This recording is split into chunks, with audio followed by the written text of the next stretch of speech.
In February 1959, a group of 9 Soviet tourists went missing in the mountains of the northern Urals. 2 weeks later, their bodies were found at the base of Mount Utterton, which in the language of the indigenous people meant the Mountain of the Dead. The place was named after the leader of the expedition, the Dyatlov Pass. Many years later, American student Holly King became so interested in this case that she decided to gather a new group and go to this mysterious place. The catalyst was a film about an expedition by American scientists who tried to solve the mystery of the Dyatlov group's death but achieved no success. Holly's professor suggested she take up this case for her psychology project, and she invited her friend Jensen to work on it as a film director. They applied for and won a grant. The professor mentioned that she first learned about these events from a novella by Soviet journalist Yarovoy, who soon died in a car accident after the book's release. Jensen suspected that this was how the authorities tried to cover up something terrible. And although people now know a lot about the events of those years, the complete picture remains a mystery. The most common explanation is hypothermic dementia. Although this can happen to those exposed to freezing, in this case, all 9 experienced tourists started undressing at the same time, which is simply impossible. Another frequent explanation is an avalanche. But if they heard the avalanche, why did they sit near the camp for 3 hours without shoes? So there are many answers to this question, one of which involves the secrets of the Russian military, making it seem that the truth will never be known. The first stage of the journey is a flight from Oregon to Chelyabinsk, from where the group will head to the Mountain of the Dead, named by the Mansi people due to a series of unexplained deaths and mysterious disappearances.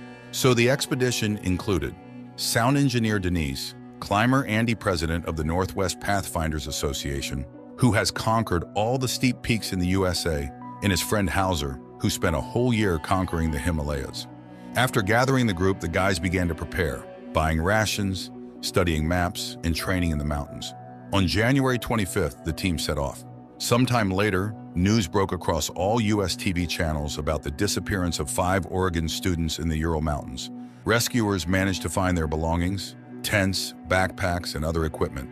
A Russian TV correspondent reported details about the more than strange disappearance of the group of American documentarians, although experts are constructing their versions of the reasons for the disappearance. In winter, the temperature here can drop to -50 degrees, with strong, piercing winds whose direction constantly changes. This means that if a person walks against the wind and thinks they are walking straight, they might actually be walking in circles. There are speculations about the intervention of some extraterrestrial devices, which many witnesses saw in these places, or even about the appearance of the Yeti. The Mansi elders recall rumbling and fiery balls over the mountains on the days when the Dyatlov group disappeared. They consider these places a portal to the other world. The students wanted to repeat the infamous Dyatlov expedition, and it seems they succeeded. Rescuers managed to find a camera that captured the last days of the documentarians' lives. A group of hackers posted frames on their portal, showing Holly talking about the darkness that followed her from the open door, while Jensen calms the girl, although she is sure they will not get out of this place. The action shifts to a month earlier, when lively and cheerful students are traveling to the Urals.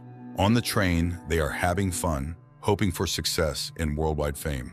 Andy is proud of his acquisition, a phone with GPS, which will help them navigate the mountains, while Holly conducts tests to find out people's desire to hike. Soon the group arrives in the town of Ivdel, where they plan to interview the only surviving member of the Dyatlov expedition, who left the route due to illness. But now he is held in a psychiatric hospital. However, doctors do not allow the Americans inside, and they only manage to see the old man showing them a note saying, "Leave."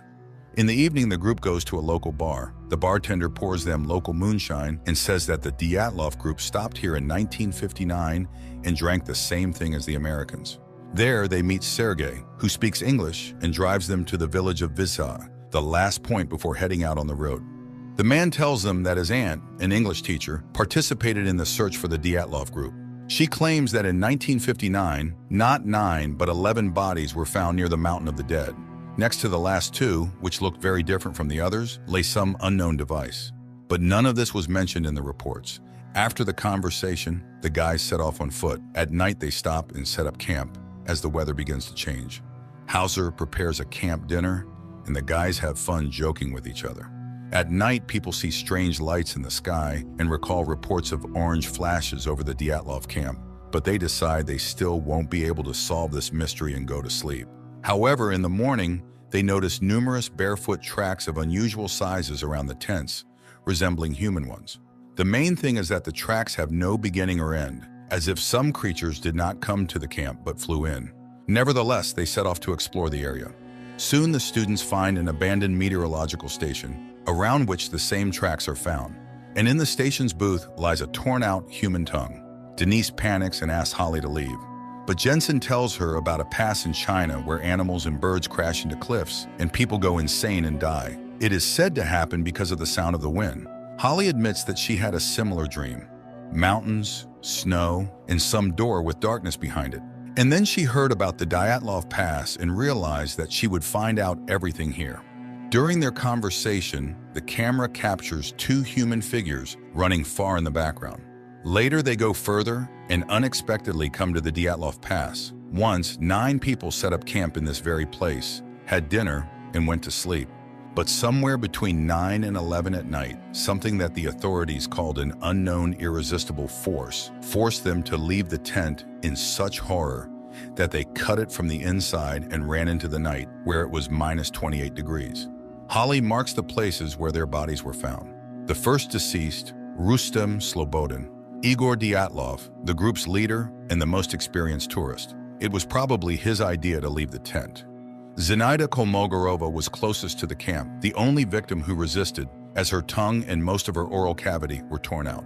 Lyudmila Dubinina, Nikolai Thibault-Brignol, Alexander Zolotaryov, Alexander Kolevatov. The cause of death for all was called hypothermia, but Rustem and Nikolai had serious skull injuries, and Lyudmila and Alexander had broken ribs, which was not observed in others.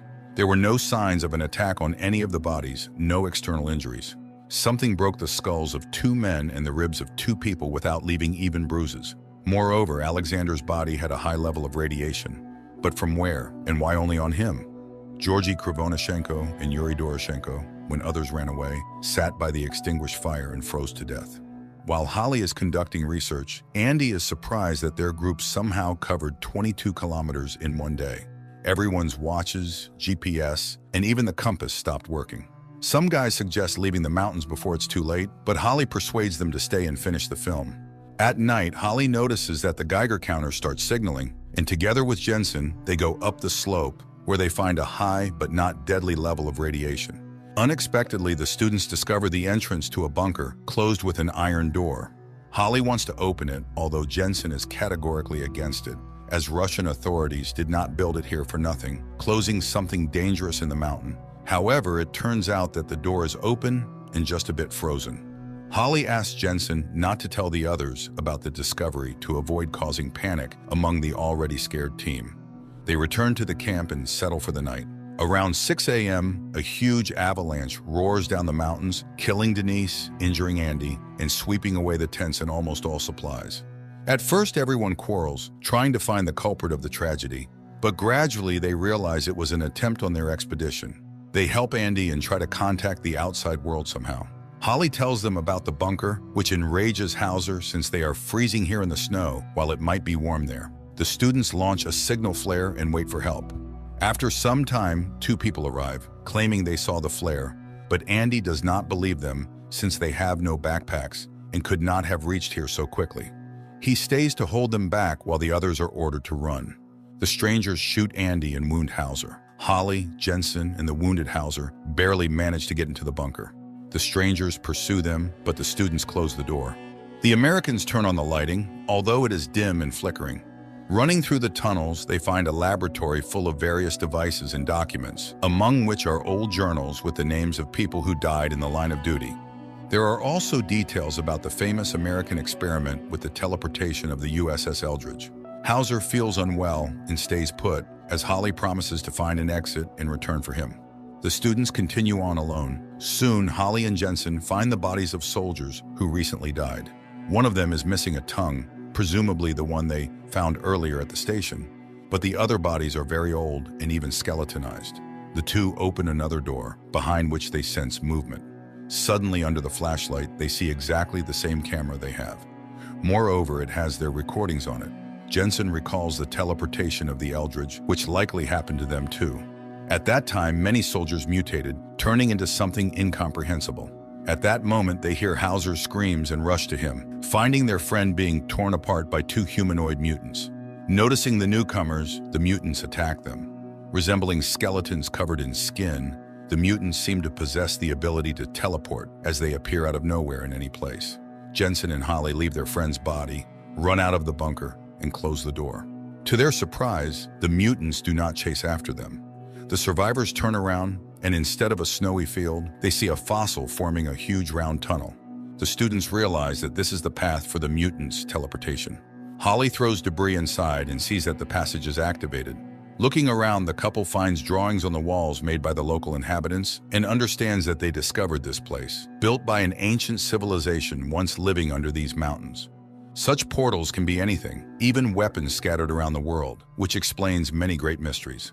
They do not know where it might take them, to which space or time, but Jensen suggests they need to mentally focus on the place they intend to go. And it will work. The only place that they both clearly imagine is the surroundings of their camp near the bunker entrance. They have no choice but to head into the tunnel. The plot shifts back to 1959 when a Soviet girl from the search team finds their bodies and is very surprised because the rescuers have already found all 9 participants of the expedition. Approaching Soviet soldiers take the bodies to the bunker, while one major picks up the Americans' camera, not understanding what it is. The soldier wants to place the Americans with the other bodies, but the major orders them to be placed in a separate room for examination by a doctor. Undressing the deceased, the soldiers are astonished by the unusual clothing for the 1950s. The naked bodies of Holly and Jensen, now looking like mutant bodies, are hung on hooks in a separate cell. The sergeant places the camera under a light. When everyone leaves, the creatures begin to revive. The man lifts his head and looks at the woman. She directs her gaze at the camera, and an angel wing tattoo is visible on the right side of her neck, the same one Holly had.